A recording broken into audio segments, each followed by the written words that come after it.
Okay, strap in, everyone. We're going deep on digital transformation in Africa today. Sounds ambitious. It is, you've given us like a mountain of material to work with here. We've got the African Union's big strategy document, that digital transformation strategy for Africa, the one covering 2020 to 2030. Right, the big picture stuff. Yeah, exactly. And we've also got that World Bank report card, the one that tracks how connectivity is actually progressing on the ground. Measuring the progress. Yeah. And to top it all off, we've got Dominique Staub's insights. He's a consultant based in Mauritius, and he's been working like crazy to actually implement these ERP systems, like NetSuite. Oh, wow. So he's in the trenches. Right, in the thick of it. So, like, what does all of this tell us? Well, I think it really shows us just how huge GE this whole transformation is, We're talking about everything from continent-wide strategies, these big ideas, all the way down to what it actually takes to get these systems up and running in the real world. Yeah, totally. I keep coming back to this question of, like, can Africa really leapfrog ahead? I mean, we've seen it with mobile phones, right? Like, No. on lots of places, folks skipped landlines altogether and went straight to mobile. But can that same idea, can that apply to, a whole economy? That's the big question, isn't it? And honestly, these sources, they give us some pretty interesting clues. Some hopeful, some not so much. Yeah. But why don't we start with that African Union vision? They're shooting for, get this, a fully integrated digital society by 2030. We're talking everyone having affordable internet, everyone with a smart device, one that's made in Africa no less, and access to all these essential services. I read that and I just thought, wow, that's seriously ambitious. It is. Think about it, just the logistics of getting those affordable devices into everyone's hands, building out the networks, training people. It's a massive undertaking. It is. But, the thing is, the strategy it doesn't, shy away from the challenges. They're upfront about the lack of coordination between countries.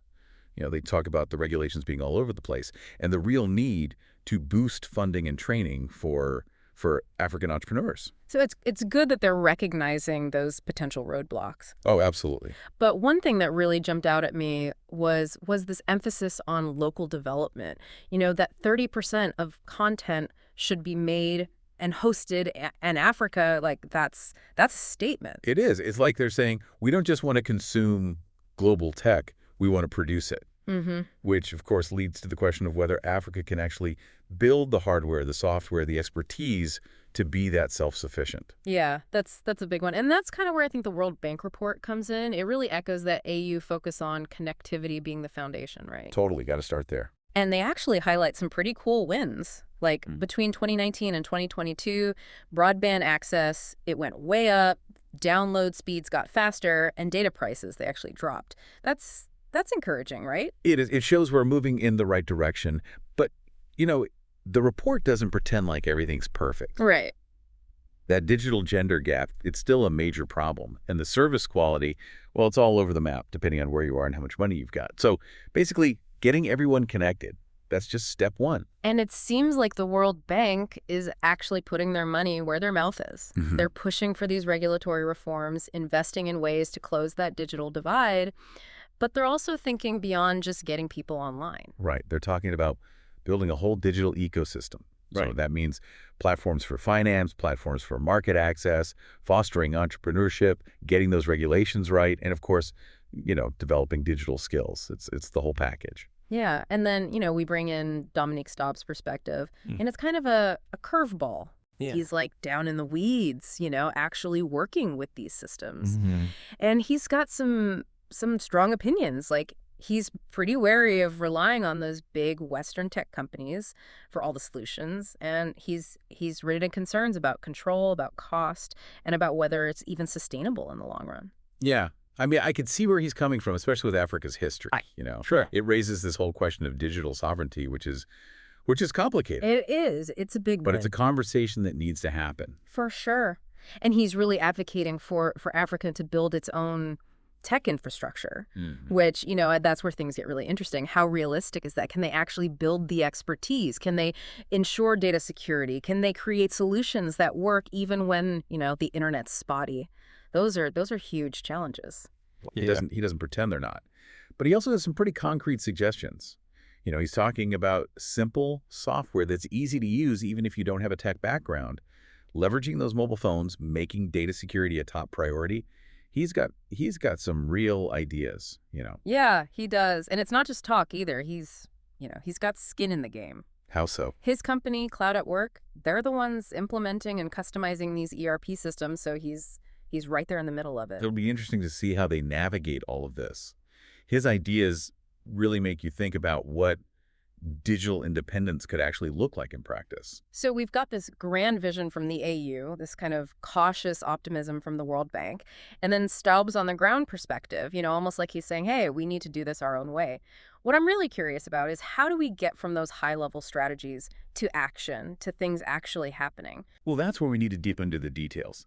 The digital transformation strategy for Africa, it actually breaks things down into 6 foundation pillars.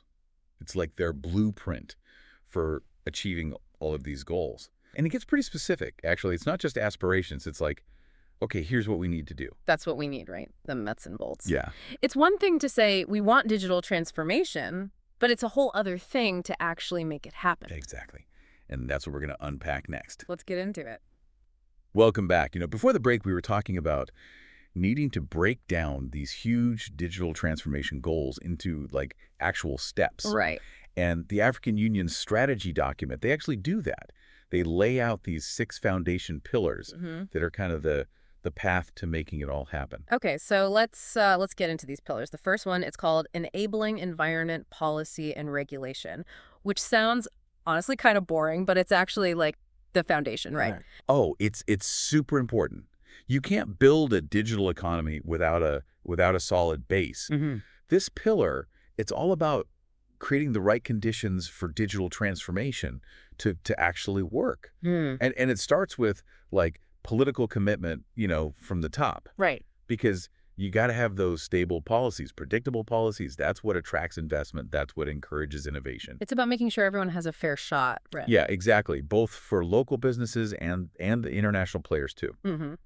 But then they also talk about like stimulating demand for these digital solutions. Right, because it's one thing to build the infrastructure, but if nobody's using it, what's the point?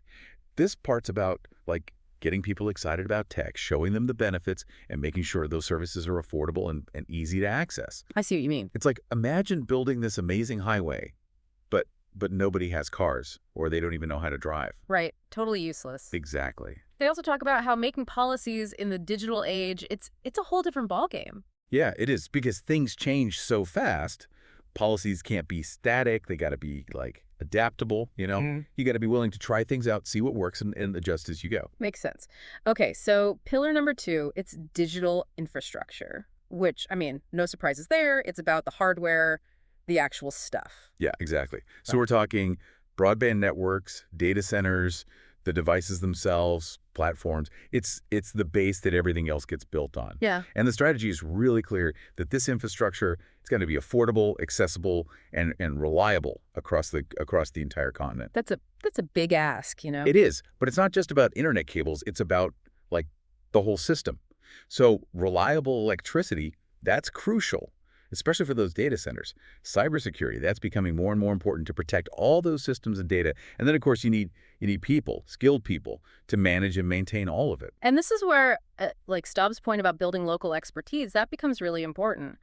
Oh, yeah, absolutely. Because if you're relying on foreign companies for everything, it creates vulnerabilities. Developing local talent, that not only strengthens the infrastructure, but it helps the economy too. Right.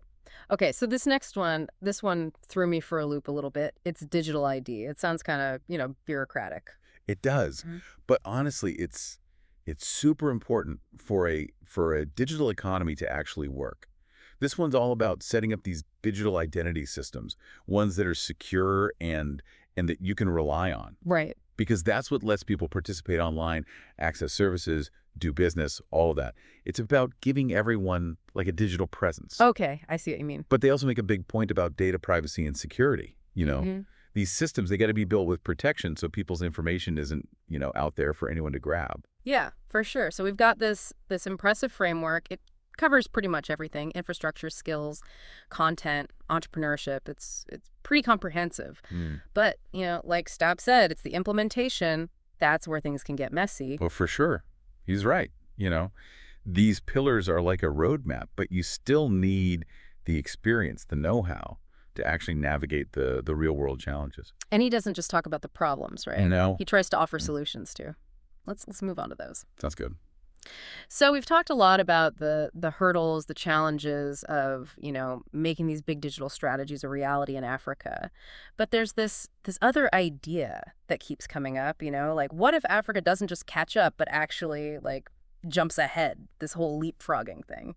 Yeah, it's a pretty exciting concept, like using technology to skip those traditional development stages and go straight to like a super advanced digital future. I mean, we've kind of seen it already, haven't we? Yeah, I was just thinking about mobile money. Like in so many parts of Africa, people, they just bypass that whole, checkbook and bank branch thing and went straight to managing their money on their phones. Yeah, that's leapfrogging for sure. Totally. And Staub, with his whole focus on building that simple user-friendly software, he's kind of pointing to that leapfrogging potential too, I think.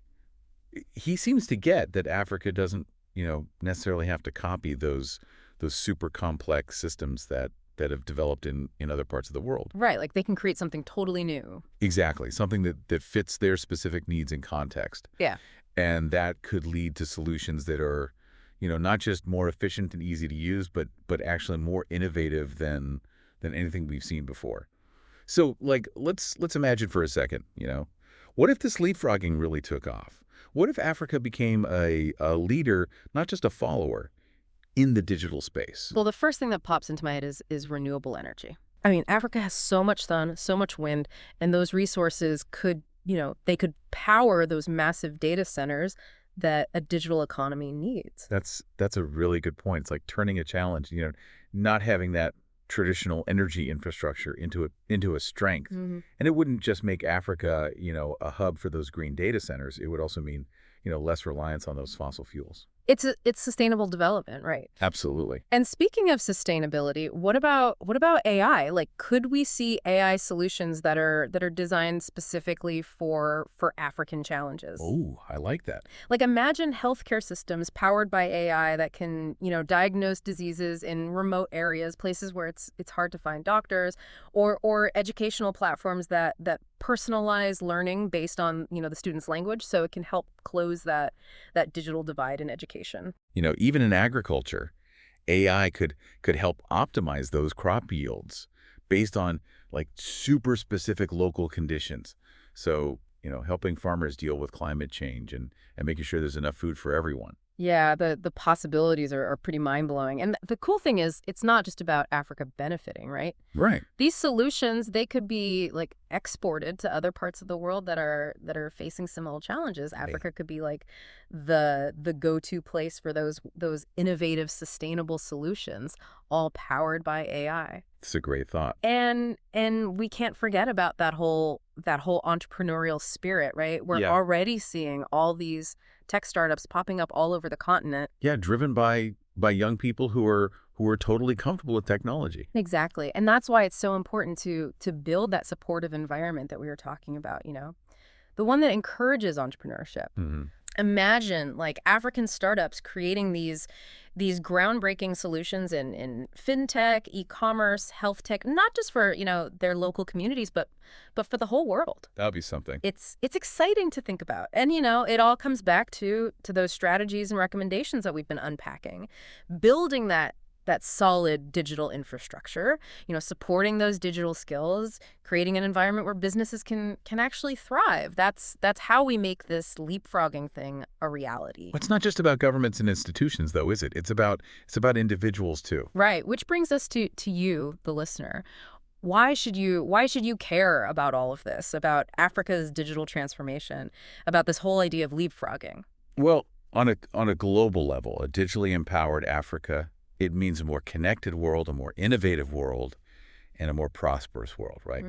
It means new markets, new ideas, new solutions to those challenges that we all share.